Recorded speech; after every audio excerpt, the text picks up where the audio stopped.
Hi, I'm Jonah Comstock, editor-in-chief at pharmaphorum.com. I'm here at ASCO 2026 on day 2. I'm joined by Pedro Valencia, the Vice President of Asset Management at AbbVie. We're going to talk a little bit about what you guys are up to at the show. Yes, excellent. Thanks so much for inviting me. Yeah, thanks for chatting with me. So tell me about AbbVie's ASCO. Do you guys have a couple of top-line abstracts you're here talking about? Yeah, we're super excited about this ASCO. So we've been working for now well over a decade trying to develop a new set of ADCs to really replace chemotherapies across multiple tumor types. So this ASCO, we're coming in with new data showing how our ADCs can pretty much replace chemotherapy in ovarian cancer, head and neck cancer, small cell lung cancer, and prostate cancer. So that's one area. And the other area that we're showing at ASCO is on T-cell engagers. And here we're talking about multiple myeloma. We're showing how some of our novel next generation T-cell engagers can really impact patients suffering from myeloma that are in late lines that have no other opportunities. It's interesting you say ADCs replacing chemotherapy. I feel like people usually hedge more on that. Obviously, there's a lot of combination therapy happening, but you really see this as a new paradigm. I really see this as a new paradigm. I do see the future where in patients, instead of getting rounds of platinum-based chemotherapy with a lot of side effects, neuropathies, heme toxicities, they're going to start getting ADCs. They're going to be more effective. They're going to be probably better in safety in some cases, and they will become the new paradigm. Let's get into some details. Yeah, of course. Research you're sharing this weekend, that kind of demonstrates what you're talking about around the antibody drug conjugates and maybe the T-cell engagers too. Okay, perfect. Let's start with ABBV-706. So small cell lung cancer. As you know, small cell lung cancer is one of the most deadly tumors. The average survival for a patient, unfortunately, is probably about a year or so. So we have an ADC that targets specific protein overexpressing cancer cells called SEZ6, SEZ6. It's a very unique target expressed in these cells and not expressed in normal cells. We put our proprietary top-1 payload that has a very stable linker and a very potent payload. So we have a nice proprietary ADC. We give it to patients with roughly 2-3 lines of therapy. It's already, in the late lines, we're heavily pretreated. And then what we're showing today at ASCO is having these patients with an overall survival just by the ADC alone, reaching 12 months across all lines. And then for those patients that only have one line of therapy, their second line, they'll reach a survival of about 14 months. That's pretty unprecedented for an ADC by itself in small cell lung cancer. So that's one example. Now we can only think about, we can only dream of what can we do if we put the same ADC now in the front line with a newly diagnosed patient and now combine it with a PD-1, PD-L1, or a PD-1 VEGF. So that's how we're thinking about it. Yeah.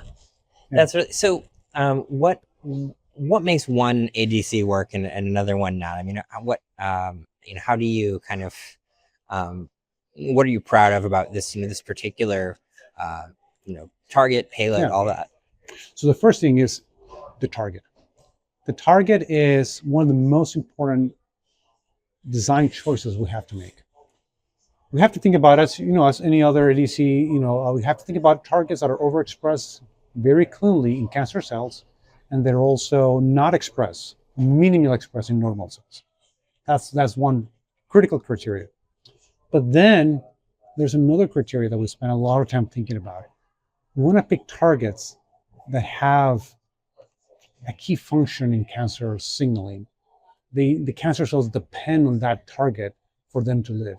So if you block it, they can actually impact the cancer cell.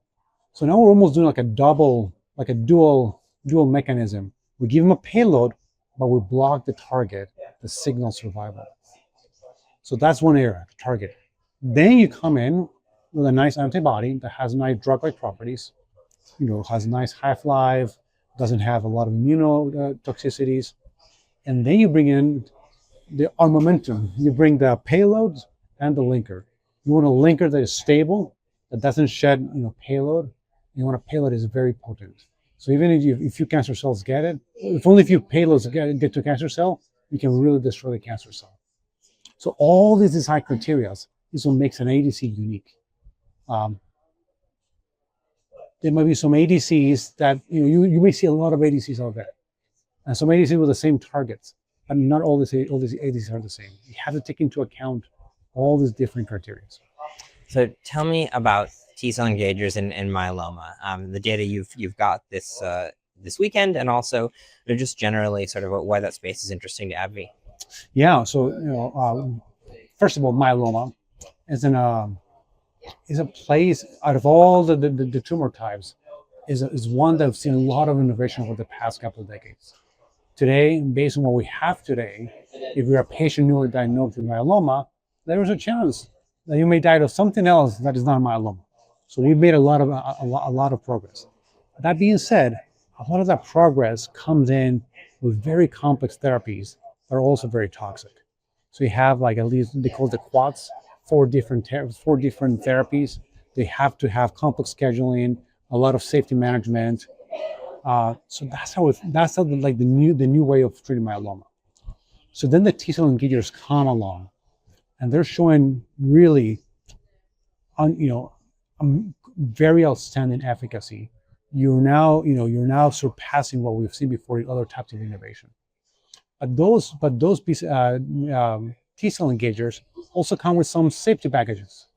They cause CRS, which is a lot of fever-like symptoms, and if you don't take care of those, you can die of it. They bring also neutropenia, they bring infections. So usually these T-cell engagers are given primarily in the academic centers, which is about roughly 20% of patients. So there's an access issue. There's an access issue, exactly. So now we're coming in, it's been spending a lot of time thinking about a T-cell engager that can really focus on killing myeloma cells the best way possible with a target called BCMA.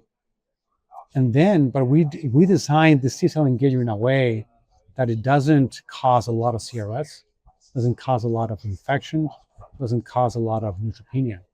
So in this conference, we show that with this bispecific T-cell engager and some prophylactic tocilizumab, you can actually get CRS 0, which makes it a very, very attractive therapy for the community setting.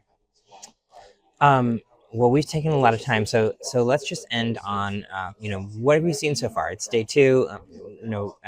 Even beyond the data that you're here to talk about, what are some kind of trends you're picking up? Things you're hearing discussed a lot. What do you think people are going to be talking about when they talk about ASCO 26? So there are a couple of things we're going to be seeing. One is we'll see continued excitement in ADCs. So I've been tracking all the ADCs, and we continue to see a lot of hope and a lot of positive signals for this whole idea of replacing chemotherapy with ADCs. So that's one. The second one is what we're seeing is the novel immuno-oncology therapies. So we've been talking about, obviously about the PD-1s and PD-L1s, Keytruda. Now we're seeing the biospecifics, the PD-1 VEGF. So we're looking forward for tomorrow seeing the data on the PD-1 VEGF from another company. But it's exciting for us because AbbVie, we have a PD-1 VEGF that we licensed recently. We're very excited about our molecule and see the impact that can have in patients. That's the second area. But the third area is the combination of both. What happens when you combine an ADC with a PD-1 VEGF? You start seeing the benefit of both, rapid control of the disease and long survival, a long duration of the PD-1 VEGF. So that's the other area that we're spending a lot of attention. And at AbbVie, we're spending a lot of time investing in those novel combinations. So it's kind of a holistic approach. It's not just one drug, one molecule. It's figuring out, how to really beat cancer. That's exactly right. Great. Well, thank you so much, Pedro. Really interesting stuff. Thank you, Jonah. It's been a pleasure.